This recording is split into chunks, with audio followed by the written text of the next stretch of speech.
Magandang araw mga paps.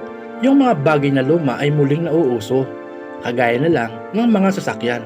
At dito nga ay papasok ang mga scooter type motorcycle dahil muling nauuso ang classic type na scooter. At dito nga ay naglabas ang iba't ibang brand ng kanilang mga pambato. Nariyan ang Vespa, Honda Giorno Plus, Yamaha Paseo, Kimco Like Italia 125 at FKM Joke 150. Kahit pa nga ang our very own brand Motorstar ay naglabas na din ng kanilang Motorstar Easy Ride 125.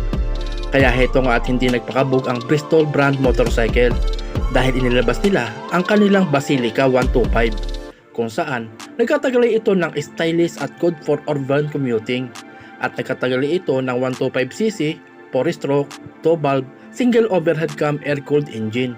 Kaya din ito magdala ng maximum power of 6.8 kW at 7,500 RPM at maximum torque na 9.5 Nm at 6,000 RPM. Ang motor na to ay kayang umubos ng 50 km per liter sa kanyang fuel consumption. Ang fuel tank capacity ng motor na to ay 6.6 liters. At napakagaan din ng motor na to dahil tumitimbang lamang ito ng 111 kg. Ang taas ng upuan ng motor na to ay 780mm at may ground clearance na 110mm. Ang suspension ng motor na to ay telescopic suspension ang harapan at monoshock ang hulihan. Ang laki ng gulong ng motor na to ay 120/70/12 ang unahan at hulihan. Ang preno ng motor na to ay 190mm disc brake ang unahan at drum brake ang hulihan. At nagtataglay ng combined braking system or CBS. Nagtataglay na din ito ng LED lights at LCD control panel. At syempre, hindi ka malulubat dahil built-in na din ito ng USB charging port. At narito ang karagdagang specification ng motor na to.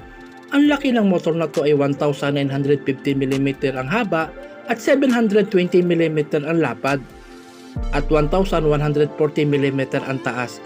Ang wheelbase ng motor na to ay 1,390mm at ang presyo nga pala ng motor na to ay 118,800 pesos hanggang 128,800 pesos at available sa tatlong kulay, ang white, black at gray yellow.